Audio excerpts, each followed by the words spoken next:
수험생 여러분 반갑습니다. 한국성능력 검정시험 중급 문제풀이를 하도록 하겠습니다. 우리 지난 시간까지는 전근대, 그러니까 구석기부터 조선 후기까지의 내용을 문제풀이를 했죠. 이번 강의에서는 근현대의 내용을 문제풀이를 하겠습니다. 그래서 근현대 문제 가운데에서 1번부터 제25번까지 이번 시간에 하고, 다음 강의에서 26번부터 50번까지 문제를 풀어서 근현대 문제를 마무리하도록 하겠어요. 자, 그럼 여러분 또 근현대에는 어떠한 좋은 내용들이 문제가 있는지 한번 살펴보도록 하겠습니다. 자, 한번 시작해 볼까요? 가보겠습니다.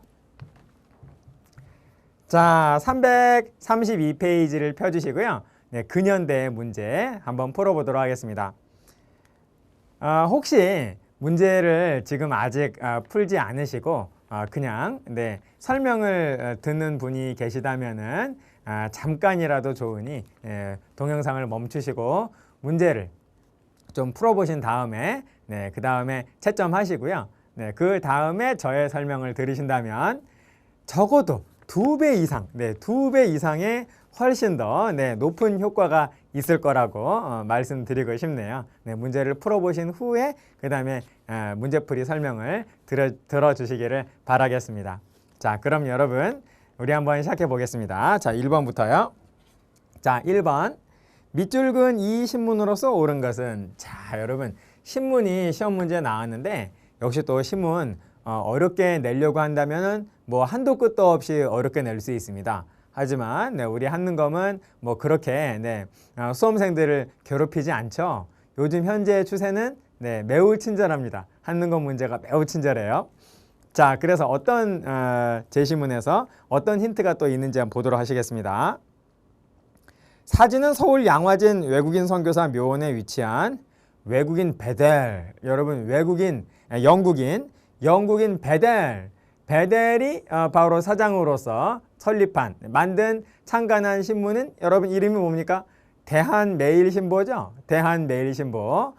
그 베델은 양기탁과 함께 이 신문을 창간했다라고 하고 있으니까요. 1, 2, 3, 4, 5번 가운데에서 대한매일신보를 골라주시면 된다라는 겁니다. 전혀 어렵지 않은 문제였죠.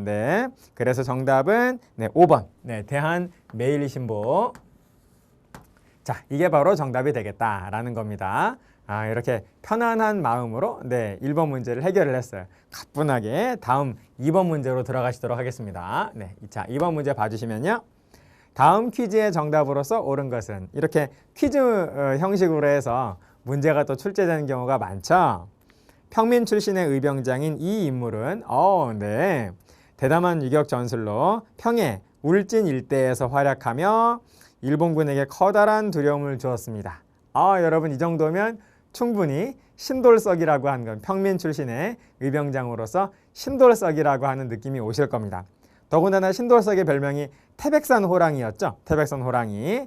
태백산 호랑이로 불린 이 인물은 누구일까요? 바로 정답은 신돌석이고요. 그리고 신돌석은 바로 의병 가운데에서 을사의병이 되겠습니다. 자, 그래서 정답은 2번 신돌석. 3번 보실까요? 밑줄근 조약의 내용으로 옳은 것은, 자, 그렇다면 여러분 밑줄근 이 조약이 어떤 조약인지를 아셔야겠죠. 내 스스로 알아낸 다음에 그 다음에 이 조약의 내용이 무엇인가 이렇게 풀어보시면 되겠습니다. 자, 어디 한번 보실까요? 일본이 운요 사건을 구실로, 여러분 운요 사건이 계기가 되어서 일본과 우리 조선이 체결을 한 조약이 되겠죠. 무엇입니까? 강화도 조약이죠. 1876년 강화도 조약이 되겠고, 정식 명칭은 조일수호조규가 된다라는 겁니다. 조일수호조규.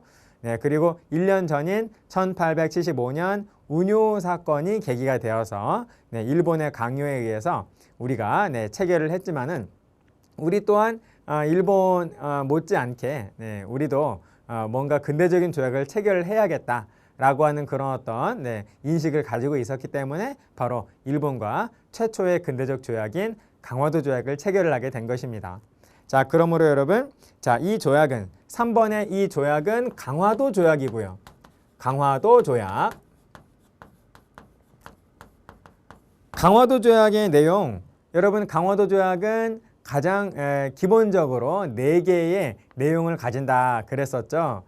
암기법이 있었습니다. 항해자치, 여러분 기억나시나요? 강화도 조약의 내용은 기본적으로 항해자치 이렇게 외우시라 그랬었어요. 항은 항구 개방, 부산 말고 2개의 항구를 또 개방을 한다 라고 해서 그 이후에 원산 개방하고 그 다음에 인천 개방하지 않습니까? 네, 항구 개방.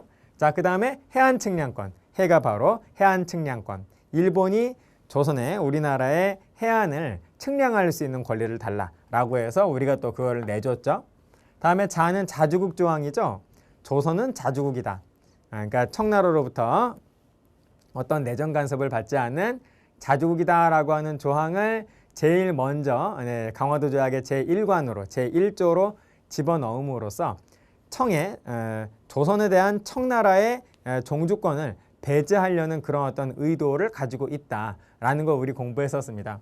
다음에 치외법권. 네. 자, 그래서 이 1, 2, 3, 4, 5번 가운데에서 바로 이러한 내용이 들어가 있으면 그것은 강화도 조약의 내용이 된다라는 겁니다. 정답은 1번이죠. 네, 1번이 바로 답이 나왔네요. 네, 1번이 바로 강화도 조약의 내용이 되겠다. 치외법권. 자, 다음 4번 보실까요? 자, 4번 가인물. 네, 가인물에 대한 설명으로서 옳은 것은 한번 읽어봐야겠죠? 사족이 있는 곳마다 평민을 못 살게 하지만 가장 심한 자들은 서원에 모여 있다. 서원이 당시 백성들을 매우 힘들게 했다라는 것을 알 수가 있습니다. 매우 강하게 핍박을 했다. 그래서 이 사람이 크게 노하여 진실로 백성에게 해되는 것이 있으면 비록 공자가 다시 살아난다 할지라도 용서하지 않겠다. 굉장히 유명한 말이죠. 이 말은 하물며 서원은 우리나라 선유를 제사한다면서 도둑의 소굴이 되었음에랴 라고 하고 있습니다. 서원 정리를 한 사람은 영조가 있고요. 그리고 흥선대원군이 있습니다. 그런데 지금 진실로 백성에게 해가 된다면 공명이 살아난다 할지라도 용서하지 않겠다 라고 하는 말은 흥선대원군의 아주 유명한 말이에요. 그러므로 가인물은 흥선대원군입니다. 가인물은 흥선대원군이고 이 흥선대원군에 대한 설명을 1, 2, 3, 4, 5번 가운데에서 골라주시면 된다라는 거예요. 정답은 2번이죠. 호포제를 시행을 해서 국가재정을 확충을 하였다. 2번이 되겠습니다. 다음에 5번 보시면요. 다음 개혁안이 발표된 시기를 연표해서 골라라.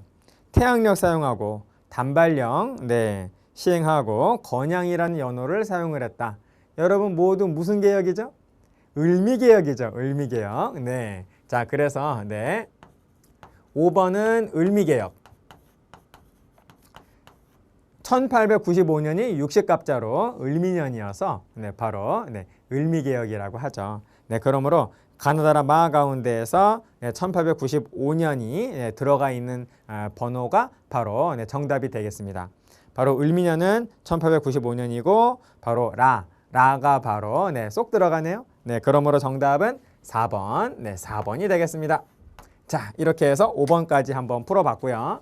다음 6번 문제를 보시면요. 자, 6번 문제 보시겠습니다. 가나 조약이 체결된 사이의 시기에 있었던 사실로 옳은 것은 가조약과 나조약이 어떤 조약인지 안다면 아마도 문제를 쉽게 풀 수 있을 것 같네요. 자, 보시겠습니다, 여러분. 자, 6번 문제를 보시면 자, 자, 한번 읽어볼까요? 여러분 굉장히 중요한 그 힌트가 제3조에 있네요. 제3조를 보시면 일본국 정부는 한국 황제 폐하 밑에 일명의 통감을 두되 통감부에 대한 설명이 되겠습니다. 그러므로 통감부를 설치하는 것을 규정한 조약이 바로 뭡니까? 1905년에 을사조약이죠. 을사늑약. 그래서 가는 다름 아닌 을사늑약이 된다라는 거죠. 다음 나를 보시면요. 한국 황제 폐하는 한국 전체에 관한 일제 통치권을 완전하고도 영구히 일본국 황제 폐하에게 양여한다. 즉 통치권을 주권을 준다라고 여기서 통치권은 주권이라고 볼 수 있겠습니다. 네. 자, 그러므로 이것은 뭘 의미하죠? 네, 바로 대한제국의 주권을 일본에게 빼앗기는 주권이 빼앗기게 되는 바로 한일 병합조약이 된다라는 겁니다. 한일 병합조약. 자, 그리하여 가와 나의 사이의 시기다라고 했으니까 을사늑약이 1905년이고요. 한일 병합조약이 1910년이니까요. 1905년에서 1910년 사이의 사실을 골라주면 되겠습니다. 정답은 2번이죠. 고종이 헤이그의 특사를 파견하다 1907년의 일이 되겠어요. 그래서 이 을사늑약의 부당성을 전 세계 만방에 알리기 위해서 바로 고종이 보낸 특사가 바로 헤이그 특사죠. 그러므로 요 사이에 이 사이의 내용이 바로 2번이 되겠다라는 겁니다. 정답은 2번. 읽을 내용은 많았지만은 결국 가와 나의 조약이 무엇인지를 알아내고 그리고 그 사이에 들어갈 수 있는 사건을 골라주시면 되는 그런 문제였습니다. 그래서 생각보다 단순한 문제였다라고 볼 수가 있다라는 것이죠. 다음 7번 봐주세요. 자, 이렇게 읽을 거리가 많으면 힌트를 잡아낼 수 있는 가능성도 높아집니다. 그러므로 처음에 딱 첫인상이 좀 복잡해 보이고 또 좀 어려워 보인다 할지라도 그리고 문장이 참 많다라고 할지라도 전혀 여러분 긴장하시거나 당황하시면 안 돼요. 오히려 반가워야 합니다. 이렇게 많은 문장 속에 힌트가 또 틀림없이 아주 결정적인 힌트가 틀림없이 들어가 있을 게 뻔하거든요. 그래서 여러분 정말 이번 문제는 정말 더 잘 풀 수 있겠다라고 하는 그런 희망과 자신감을 가지고서 문제풀이에 적극적으로 임해 주십시오. 그러면 여러분 바로 답을 고르실 수 있을 겁니다. 자, 다음 조약의 강제 체결에 대한 저항으로 옳은 것은 이 조약이 굉장히 나쁜 조약이었나 봐요. 강제 체결. 그래서 우리가 여기에 대해서 저항을 했다라는 겁니다. 자, 한번 읽어보실까요? 제2조 일본국 정부의 중개를 거치지 아니하고는 와우. 일본이 바로 우리 대한제국의 외교권을 박탈하고 있는 조항이 되겠네요. 다음 3조 보실까요? 또 통감이 나왔습니다. 그러니까 통감부. 그러니까 제2조는 우리나라의 외교권을 박탈을 한 조항이 되겠고 3조는 통감부를 설치하는 조항이 되겠습니다. 여러분 뭐죠? 이 조약은 바로 을사늑약 1905년 을사늑약이 되겠다라는 겁니다. 을사늑약이 한 번 더 나왔네요. 자, 그래서 여러분 7번 문제는 무슨 말이죠? 결국 단순화하면 을사늑약에 대한 우리의 저항을 골라라 라고 하는 그런 어떤 문제가 되겠죠. 자, 보시겠습니다, 여러분. 자, 기억. 홍경래가 평안도에서 봉기하였다. 홍경래의 난은 1811년이죠. 을사늑약은 1905년이고요. 그러므로 약 100년 전의 일이 된다라는 겁니다. 기억은. 다음 니은 이만손 등이 영남 만인소를 올렸다. 역시 이것도 한참 전이죠. 을사늑약 한참 전. 바로 미국과 수교를 맺기 위해서 바로 조미수호 통상조약 직전에 조선 책략이 전국에 유포되었을 때 이에 대한 반발로 바로 영남 만인소가 나온 거 아니겠습니까? 그래서 니은 역시 을사늑약 훨씬 전이 된다라는 겁니다. 자, 그래서 기역과 니은이 아니고 디귿과 리을을 보시면 디귿 최익현이 태인에서 의병을 일으켰다. 바로 을사늑약에 대한 반발로 일어난 의병으로서 을사의병이 되겠죠. 다음 리을 보시면 고종이 우리 지난 6번에서 방금 전에 6번에서 공부했네요. 을사늑약의 부당성을 세계 만방에 알리기 위해서 헤이그의 만국평화회의에 바로 특사를 파견을 했죠. 물론 일제 방해 공작으로 우리 특사들이 회의장 안에 들어가지는 못하고요. 그리고 이것이 비밀리가 되어서 고종 황제는 강제로 쫓겨나게 되는 것이죠. 좋습니다. 자, 그래서 정답은 5번. 7번의 정답은 5번이 되겠네요. 다음 8번 보세요. 8번. 다음 대화에 나타난 사건에 대한 설명으로서 옳은 것은 자, 어떤 사건인가 보겠습니다. 미국이 함대를 이끌고 쳐들어왔다. 여러분 이것만으로도 이미 신미양요라는 걸 알 수 있습니다. 그렇죠? 1871년 신미양요에 대한 상황이 되겠어요. 자, 오른쪽도 또 읽어봐 줘야겠죠? 네. 오른쪽 우리의 조상님도 또 한 말씀 하셨는데, 네. 그렇다네. 광성보에서 어재현 장군이 이끄는 우리 군대가 미국 군대에 침입해서 격렬한 전투를 벌였다군군 뭐 하고 계십니다. 네. 자, 그래서 네. 신미양요가 되겠고요. 신미양요를 1, 2, 3, 4, 5번 가운데서 고르는 문제가 되겠습니다. 자, 여러분, 네, 정답은 4번이 되겠죠. 8번 정답은 4번. 신미양요의 원인이 뭐죠? 제너럴 셔모노 사건이죠. 제너럴 셔모노 사건이 원인이 되어서 네, 바로 이것을 네, 빌미로 해서 바로 미국이 쳐들어오게 된 것이죠. 정답은 4번이 되겠습니다. 병인 양요의 원인은 병인 박해죠. 병인 박해 때문에 병인 양요가 일어났고, 신미양요의 원인은 제너럴 셔모노 사건이다. 여러분, 암기법이 있었습니다. 다 외우고 계십니까? 네, 병제병, 한문 정양책, 오신, 광어척 뭐 이런 암기법이 있었어요. 네, 이거 잘 활용을 하신다면 뭐 8번 문제는 정말 가뿐하게, 아주 개운하게 네, 해결을 하셨을 것입니다. 다음 9번 보실까요? 자, 9번. 네, 가상 뉴스. 우리 한능검은 가상 뉴스, 뭐 가상 인터뷰 이런 어떤 네, 상황 설정 굉장히 좋아하죠. 보시겠습니다. 자, 이 가상 뉴스에서 보도하는 정책에 대한 설명으로서 옳은 것을 보기에서 골라라 라고 하고 있네요. 정부는 탁지부령 제1호를 공포하여 백동화를 새로운 화폐로 교환하기로 하였다. 여러분, 이 새로운 화폐가 뭐죠? 일제 제1은행권이잖아요.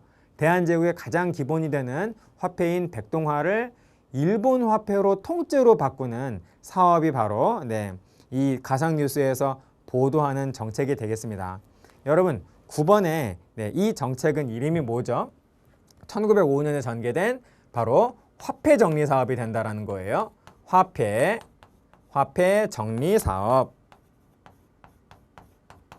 화폐 정리 사업. 네. 자, 그래서 이 화폐 정리 사업을 보기에서 맞는 말을 골라주면 되는 그런 문제가 되겠습니다. 기억 보실까요? 조선 상인들이 큰 타격을 입었다. 그렇습니다. 네. 이 화폐 정리 사업을 하면서 백동화 가운데에서 상태가 안 좋은 거는 아예 안 바꿔줬죠. 일본 화폐로. 제1은행권으로 교환을 안 해줬는데, 그러한 그 교환을 못 받은 화폐가 3분의 2가 넘었다라는 겁니다. 그래서 백동화를 가지고 있었던 많은 조선 상인들이 그냥 일제히 그냥 네, 아주 가난해졌다라는 거죠. 네, 그래서 큰 타격을 입었다. 뭐 기억 맞는 말이 되었고요. 다음에 니은 화폐 발행을 위해 전환국을 설치하였다. 백동화를 이때 없애고 일본 화폐를 바로 화폐로 바꾸는 작업이 바로 화폐 정리 사업이기 때문에 전환국은 당시 백동화를 찍고 있는 주조기관이었어요. 네, 그래서 네, 전환국을 설치한 게 아니라 전환국을 폐지한 거죠. 네, 그래서 화폐 정리 사업은 전환국 폐지부터 출발을 합니다. 백동화를 찍어내던 전환국을 없애면서 본격적으로 시작을 하게 된다는 거예요. 그래서 니은은 틀린 말이 되겠습니다. 다음 디귿 보시면 그렇죠, 여러분. 네, 화폐 정리 사업은 일본인 재정 고문인 메가타가 주도하였다라는 겁니다. 리을 동양척식 주식회사가 중심이 되어 실시하였다. 이것은 일제강점기의 토지조사 사업을 말합니다. 네, 토지조사 사업이 바로 동양척식 주식회사가 중심이 되어서 실시하였다. 요거는 뭐 엄밀히 따지면 중심이 된 기관은 조선총독부고요. 네, 그 조선총독부에 의해서 토지조사 사업이 실시가 되었고, 네, 그리고 그 이후에 조선총독부가 네, 많이 확보한 우리의 그 토지, 조선총독부가 강탈한 토지를 처리하는 과정에서 동양척식 주식회사라는 네, 일본이 세운 이러한 네, 회사가 많은 활약을 한 것이죠.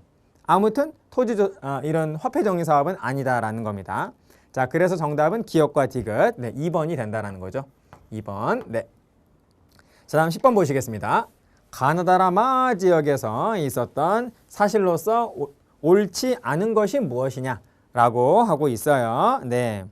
여러분 답사 계획서 네, 주제를 보니까 동학농민운동이네요. 네, 그래서 동학농민운동 가운데에서 네, 가나다라 마 지역에서 네, 틀린 설명을 골라라 라고 하는 그런 문제가 되겠습니다. 네, 자 10번 보실까요? 네, 옳지 않은 거 여러분 다 맞는데요. 다 맞는 말인데 2번만 틀렸습니다.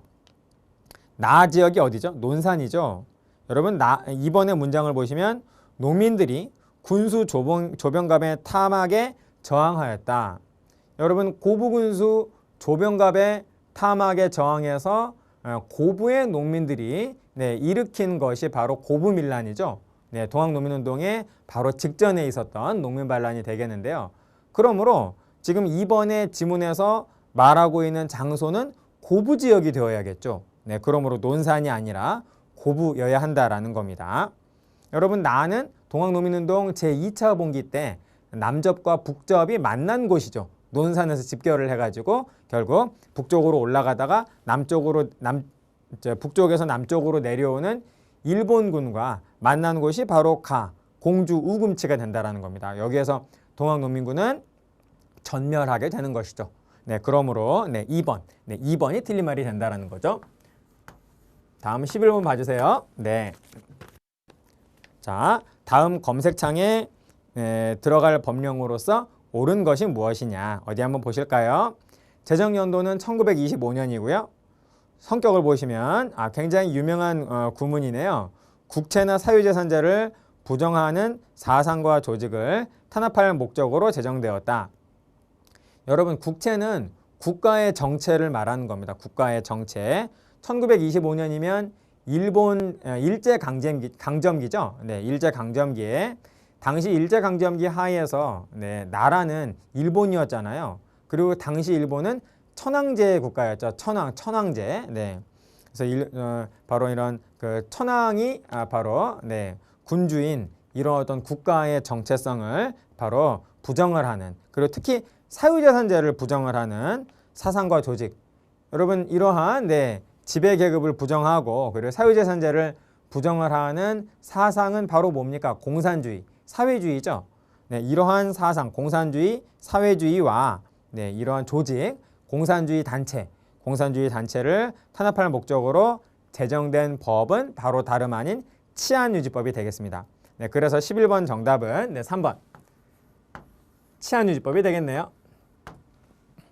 이 치안유지법은 사회주의를 대체적으로 네, 집중적으로 탄압하기 위한 네, 그러한 목적으로 만들어졌는데요.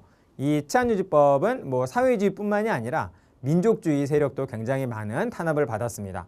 그래서 네, 이 일제를 위협하는 이런 어떤 모든 세력을 다 치안유지법 위반으로 다 잡아들이게 된다라는 겁니다. 네.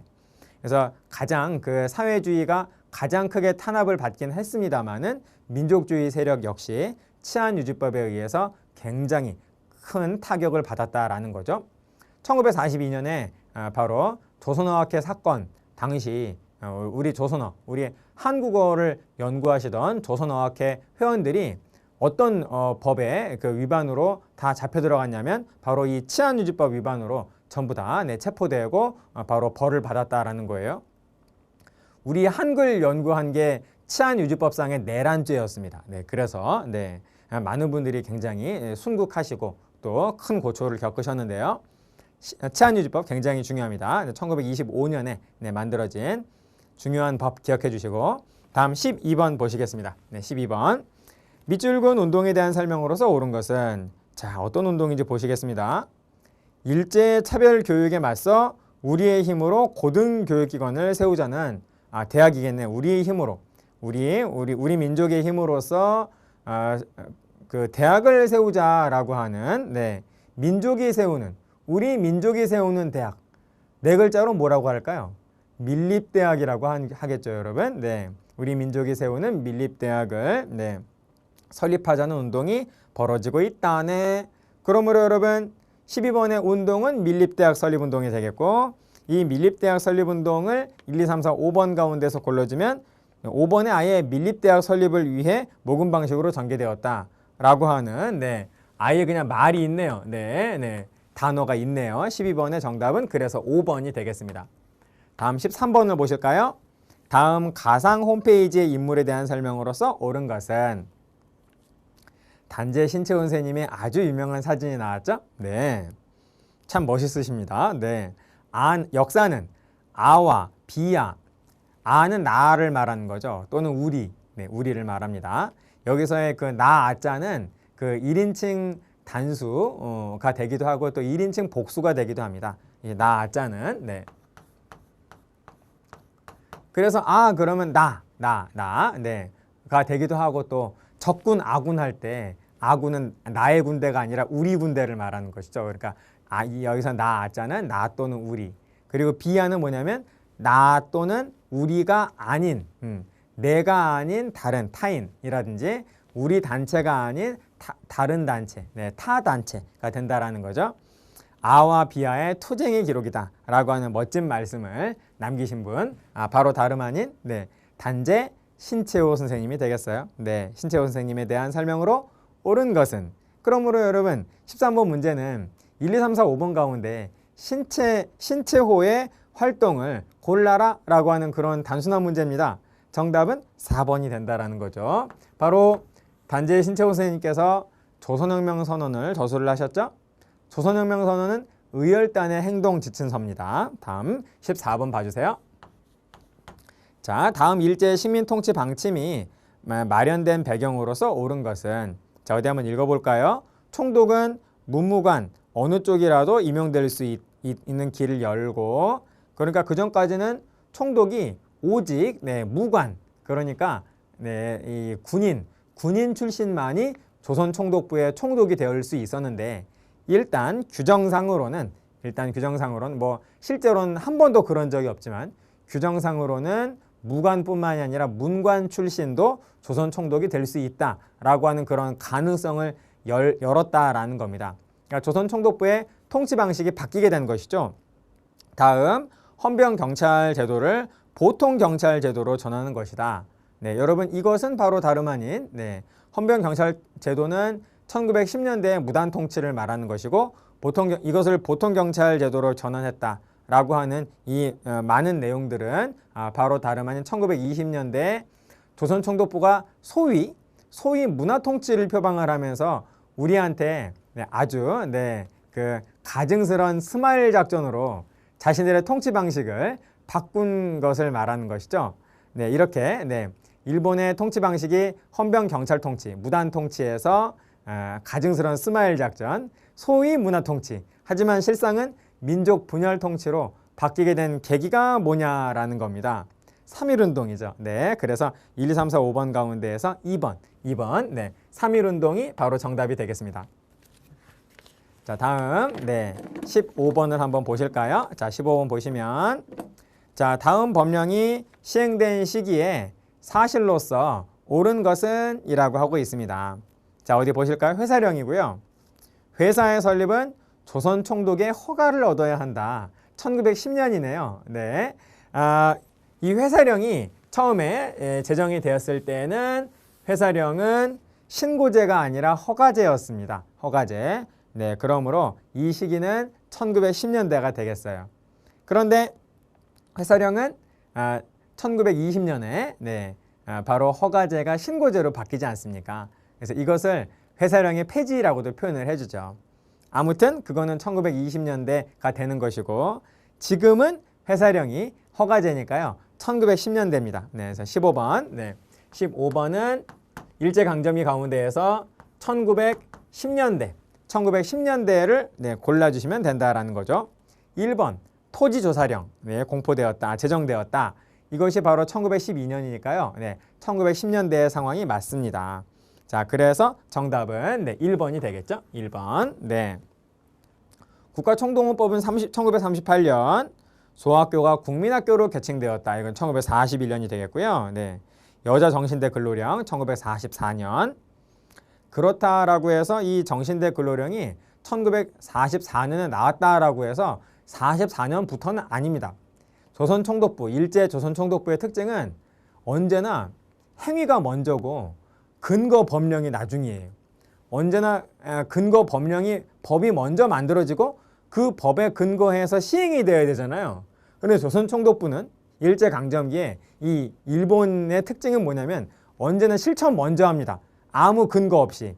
먼저 행동, 액션부터 들어간 다음에 그 다음에 법이 나와요. 참 특이하죠. 네. 그래서 여자 정신대 근로령은 일본이 폐망하기 직전에 나오긴 합니다만은 이것은 법이 그렇다라는 것이고 그 이전부터의 활동, 이런 어떤 법 없이 이런 활동은 아주 이전부터 있었다라고 볼 수 있다라는 거예요. 황국신민 서사암송 1937년. 굳이 연도까지는 모르셔도 상관이 없습니다. 네. 아무튼 2, 3, 4, 5번은 모두 1910년대가 아니다라는 것이죠. 정답은 그래서 1번이 된다라는 거예요. 다음 16번 보시면 김구 선생님이 나오셨네요. 1932년 4월 우리 한인 애국단원이 감행한 이 일로 중국인들의 감정은 놀랄 만큼 좋아졌습니다. 자, 이것을 통해서 우리 뭐 할 수 있지? 1932년 4월에 윤봉길 의사의 훈커우 공원에서의 의거, 바로 훈커우 의거라는 걸 알 수가 있다라는 겁니다. 상하이 훈커우 의거가 되는 거죠. 네, 그래서 이 일은 정답은 5번이 되겠네요. 네, 5번. 네. 또 쭉 읽다 보면 이봉창 의거가 1932년 1월 달에 네, 이미 있었다라고 아주 친절하게 얘기해주고 있네요. 그래서 한인애국단의 의거, 이봉창 의거 있고 그 다음에 윤봉길 의거가 있는데 이봉창 의거가 먼저라는 건 알겠는데 도대체 4월이 뭘까 되게 걱정하면서 읽다 보면 지난 1월 이봉창의 의거는 완전한 성공을 거두지 못했지만 이라고 하는 말이 나오고 있거든요. 그래서 이봉창의 의거는 이미 끝났구나 라고 하는 걸 이 제시문을 통해서 네, 알 수가 있다라는 겁니다. 굉장히 친절하죠. 굉장히 친절하죠. 그래서 정답은 1, 2, 3, 4, 5번 가운데 윤봉길을 네, 아주 자신 있게 고를 수가 있게 된다라는 겁니다. 이해되시죠? 네. 자, 그래서 16번 정답은 네, 5번이 되겠어요. 다음 17번 보십시오. 자, 다음 법령이 시행된 시기에 사실로서 옳은 것은 뭐냐? 자, 어디 한번 읽어보겠습니다. 네. 3개월 이하의 징역 또는 구류에 처하여야 할 자는 그 정상에 따라 태형? 네. 여러분 이거 뭐죠? 1910년대에 네, 우리 조선인들, 우리 한국인들을 정말 굴욕적으로 네, 이 매질을 한 법이 바로 조선 태형령 아니겠습니까? 1912년에 제정이 되었죠. 그러므로 1912년에 제정된 이 조선 태형령이 시행된 시기는 당연히 1910년대가 되는 거죠. 네, 그래서 자, 17번은 1910년대, 10년대의 사실을 골라주면 된다라는 겁니다.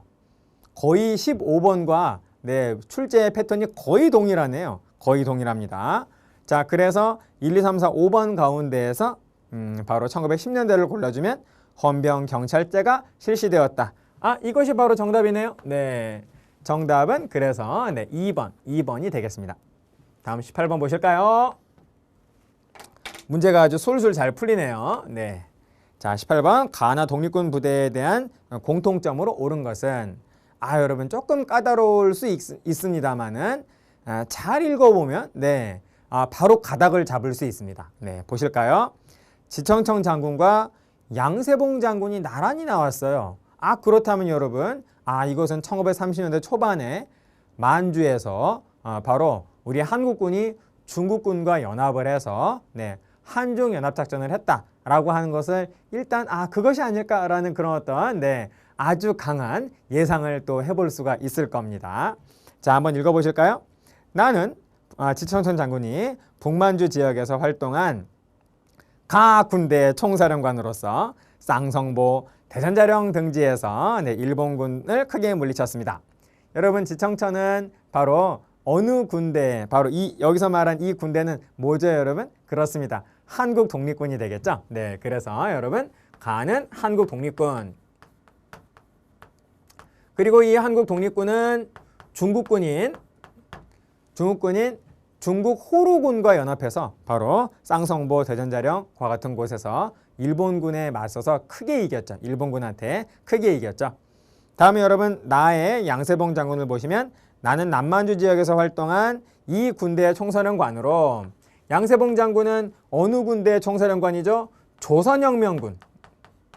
역시 한중연합작전 하셨습니다. 중국 의용군과 함께 한중연합작전을 하셔가지고 영릉과 흥경성 전투에서 크게 승리하죠. 일본에게 크게 승리하죠.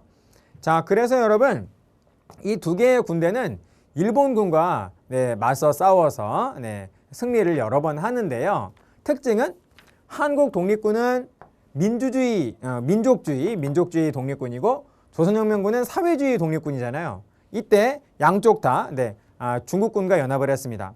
그래서 당시 중국군도 민족주의 중국군이 있고 사회주의 중국군이 있어서 민족주의 중국군은 민족주의 한국군과 연합하고 사회주의 중국군은 사회주의 한국군하고 연합을 했다라는 거예요. 민족주의는 민족주의끼리, 사회주의는 사회주의끼리 한중연합작전을 했다. 이것이 바로 이 두 개의 군대의 공통점이 된다라는 겁니다. 그래서 정답은 1번이 되겠네요. 한중연합작전을 이 두 개의 군대는 모두 전개했다라는 거죠. 한국 독립군은 중국 호로군과 조선혁명군은 중국 의용군과 연합을 해서 일본과 싸웠다. 그래서 이겼다. 라는 거 기억해 주시고요. 자, 다음에 19번 보시겠습니다. 밑줄근 이 단체, 참 여러분 정말 멋진 분들, 자신의 목숨과 바꿔가면서 대의를 완성하시고 돌아가신 정말 멋진 분들 아니시겠습니까? 자, 김익상, 박재혁, 김익상, 김상옥, 김지섭.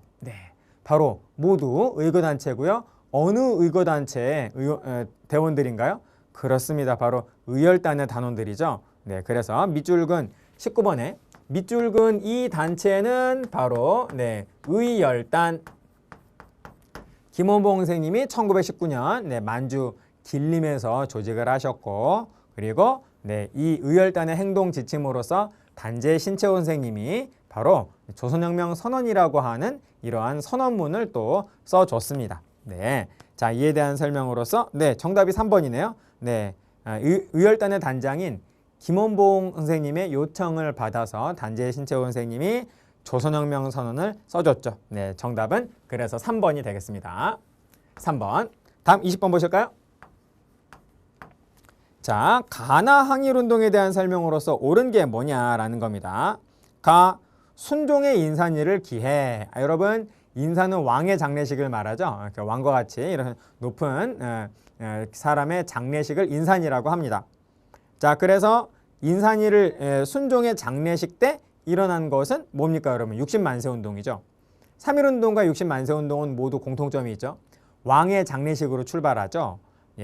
3.1운동은 고종의 장례식, 고종의 인산 때 일어난 것이고, 그 이후 60만세 운동은 고종의 아들인 순종의 장례식, 순종의 인산 때 일어난 것이 되겠습니다. 자, 그래서 가는 여러분 뭘 말한다고? 1926년에 발생한 60만세 운동이 되겠고, 자, 나를 또 보실까요? 나를 보시면 한일 학생 간의 충돌에서 비롯된 항일운동으로서 광주 학생 항일운동이 되겠네요. 광주 1929년 광주 학생 항일운동이 되겠습니다. 자, 그래서 이에 대한 설명으로서 옳은 것은 순서대로 한번 보시겠습니다. 대한민국 임시정부가 수립되는 배경이 되었다. 여러분, 대한민국 임시정부는 1919년에 이미 수립이 돼 있죠. 그래서 60만세 운동 1926년 대한민국 임시정부가 수립되는 배경이 될 수가 없습니다. 1번의 지문은 어떤 운동을 말하는 거죠? 대한민국 임시정부가 수립되는 배경이 된 것은 3.1운동이라는 겁니다. 3.1운동. 2번이 정답이 되겠네요. 60만세 운동을 통해서 국내 민족유일당 운동, 즉 좌우합작운동이 더욱더 활성화되는 그런 어떤 아주 중대한 계기가 되죠. 그래서 정답이 2번이 되겠고요. 다음에 3번 보시면 28 독립선언의 도화선이 되었다. 여러분, 그럴 수 있을까요? 28 독립선언은 1919년이거든요. 그러니까 1929년 10년 후에 나오게 되는 광주학생 항일운동이 28 독립선언의 도화선이 될 수가 없는 거죠. 이후의 일이니까요. 다음 4번. 중국의 5.4운동에 영향을 준 것은 광주학생 항일운동이 아니라 바로 3.1운동입니다. 5.4운동 역시 3.1운동 2달 후에 일어나거든요. 5월 4일. 연도는 같습니다. 3.1운동이나 5.4운동이나 모두 1919년이에요. 다음 5번. 일제가 이른바 문화 통치를 실시하게 되는 원인이 되는 것은 3.1운동이 된다라는 겁니다. 정답은 그래서 2번이 되겠네요. 자, 다음 21번 보시면요. 자, 가에 들어갈 내용으로서 옳은 것을 보기에서 골라라. 조선 건국동맹. 와우! 네. 1944년에 일제강점기 그 끝 무렵에 일본의 패망을 최대한 빨리 앞당기기 위해서 서울에서 네, 비밀 결사로서 조직된 단체 아니겠습니까? 조선건국동맹. 자, 그래서 조선건국동맹으로서 옳은 것을 보기에서 골라주면 자, 기억 민주주의 국가 건설을 목표로 했다. 맞는 말입니다. 다음에 니은 교통국을 설치하고 연통제를 실시한 단체는 조선건국동맹이 아니라 대한민국 임시정부죠. 네, 그래서 니은 틀렸고요. 다음 디귿 광복 이후 조선건국준비위원회로 개편되었다. 그렇습니다. 네, 조선건국동맹이 광복이 된 바로 그날 저녁에, 즉 1945년 8월 15일 저녁에 풍문여중 운동장에 전부 다 모이셔가지고 바로 네, 이름을 바꿔요.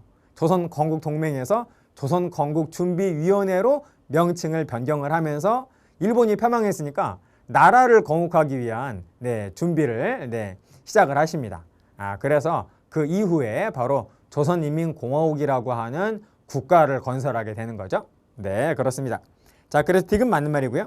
다음에 리을 미군의 지원을 받아 국내 진공작전을 준비한 것은 한국광복군이죠. 네, 총칭에 대한민국 임시정부 산하에 대한민국 임시정부의 정규군, 네, 정식 군대인 한국광복군의 활동이 되겠습니다.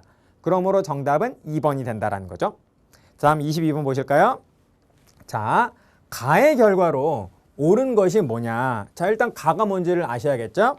자, 가 1920년부터 34년까지 일본의 식량 부족 문제를 해결하기 위해서 조선에서의 쌀 생산량을 증대시키는 운동이었습니다. 여러분, 네, 22번 쌀 생산을 늘리는, 증대하는 이 계획을 뭐라 그럽니까, 여러분? 쌀미자고요. 네, 쌀 생산입니다. 쌀 생산을 늘리는 쌀 생산을 증식시키는 계획이다라고 해서 이건 뭐라 그러죠, 여러분? 산미 증식 계획이라고 하죠. 네. 자, 그래서 산미 증식 계획. 가가 산미 증식 계획이 되니까요. 산미 증식 계획의 결과가 뭐냐라는 겁니다. 5번이 되는 거죠. 증산량. 그러니까 생산이 늘어난 양보다 더 많은 양을 바로 일본으로 가져갔다라는 겁니다. 원래 계획한 그 증산 계획이 있었어요. 그런데 실제로 시행을 해봤더니 물론 늘어나긴 늘어났습니다. 하지만 계획만큼은 늘어나진 않았다라는 거예요. 그런데 그 조금 늘어나게 된 것을 계획했던 양만큼 가져가게 되니까요. 엄청나게 많이 더 가져가게 되는 거죠. 네. 자, 그래서 이 산미 증식 계획으로 우리 조선의 국민들은 더더욱 더 식량 사정이 악화되게 되는 것입니다. 정답은 그래서 5번이 되겠네요. 다음 23번 보실까요? 자, 23번 보시면은 자, 가에 들어갈 내용으로 가장 적절한 것은 자, 보실까요? 한글 맞춤법 통일안을 제정한 단체. 여러분 이 단체는 이름이 뭔가요? 조선어 학회죠. 조선어 학회. 네, 그래서 자, 23번. 자, 이 가의 단체는 조선어 학회. 일제강점기에는 참 슬프게도 일제강점기에 국어 그러면 일본어예요. 네, 그래서 국어학회 그러면 일본어 연구원 학회가 돼버립니다. 네, 그래서 당시 우리 한국어를 연구하는 학회는 바로 단체는 조선어 학회라고 했다라는 거죠. 그 전신이 조선어 연구회죠. 조선어 연구회가 1921년에 만들어진 조선어 연구회가 1931년에 조선어 학회로 바뀝니다. 네. 자, 아무튼 조선어 학회의 활동을 1, 2, 3, 4, 5번 가운데서 골라주면 정답은 2번이 되는 거죠. 기관지로서 잡지 한글을 간행을 했다. 원래 잡지 한글을 처음으로 한글을 간행을 한 단체는 조선어 연구회거든요. 그런데 조선어 연구회 잡지 한글이 간행이 중단됐다가 다시 조선어 학회가 한글을 간행을 합니다. 재간행을 한 거죠. 네, 재간행도 간행이니까 네, 틀린 말이 아닙니다. 맞는 말이 된다라는 거예요. 23번 정답은 그래서 2번이 되겠습니다. 자, 두 문제 남았네요. 자, 24번 보시면 자, 이 책자는 대한민국 임시정부 산하 군대인 대한민국 임시정부의 정식 군대 이름? 그렇죠. 한국광복군이죠. 그 이름을 따서 네, 기관지 역시 광복이래요. 네, 그러므로 네, 가 군대 이름은 한국광복군이 되겠습니다. 24번에 네, 군대는 한국광복군. 네. 자, 그래서 이 한국광복군을 활동으로 옳은 거를 골라주면은 5번이죠. 미국 전략정보국과 함께 네, 국내 진공작전을 준비하였다. 이게 바로 정답이 되겠죠. 네. OSS는 지금의 CIA입니다. 네, 그러니까 CIA의 전신인 OSS와 네, 연합을 해가지고 한국광복군이 바로 국내 진공작전 하려고 그랬죠. 그래서 미군 공군기를 타고 그 서울 그 상공까지 간 다음에 낙하산을 통해서 낙하산을 타고 바로 네, 서울 상공에 이렇게 네, 떨어집니다. 상공에서 바로 착륙을 한 다음에 바로 이 한국광복군이 조선총독부를 공격하려고 그랬었어요. 네, 그런데 실행에 옮기지는 못합니다. 그 1년 동안 공수부대, 낙하산 부대 훈련을 받는데요. D-Day가 1945년 9월 1일이었어요. 여러분, 광복 언제 되죠? 일본이 언제 그 항복하죠? 1945년 8월 15일에 항복하잖아요. 그래서 분위기를 보니까 점점 그 D-Day에 가까워져 오는데 그 분위기를 보니까 일본이 패망할 것 같아요. 그래서 D-Day를 조금 앞당깁니다. 8월 26일로 D-Day를 앞당겼는데 일본이 그거를 기다리지 못하고 네. 아무튼 일본은 끝까지 마음에 안 들죠. 네. 그거를 기다리지 못하고 8월 15일에 항복을 먼저 해버립니다. 네, 그래서 일본이 먼저 항복을 했기 때문에 실제로 네, 국내 진공작전을 네, 하지는 못했다라는 거죠. 네, 정말 아쉬운 일이 아닐 수가 없습니다. 네, 그걸 했으면 정말 우리가 정말 자랑스럽게 또 청산리 전투와 같은 그런 어떤 멋진 전투로서 공수부대 네, 낙하산으로 딱 떨어져가지고 네, 조선 총독부를 공격한 그 전투 우리 또 공부하게 될 텐데요. 정말 아쉽습니다. 네. 아무튼 여러분 이 군대 이름은 한국광복군이 되겠어요. 자, 마지막 문제 25번 보시겠습니다. 네, 이번 강의의 마지막 문제. 자, 인물 카드에 가에 들어갈 인물은 여러분 영화 먼동이 틀 때 이것만으로는 조금 누구실까? 네, 그런 어떤 느낌이 들 수 있겠습니다만은 그 다음에 결정적으로 나오네요. 그날이 오면 그날이 오면 그날이 오면 네, 종로의 인경을 머리로 들이받아 울리오리다. 네, 소설 상록수 여러분 누굽니까? 심훈이죠. 심훈. 네, 그래서 정답은 네, 1번이 되겠습니다. 네, 여러분 이번 강의는 여기까지입니다. 이번 25번까지 문제를 우리 한번 풀어봤고요. 다음 강의에서 26번부터 50번까지 풀어서 우리 근현대 문제를 마무리하도록 하겠습니다. 마치겠습니다.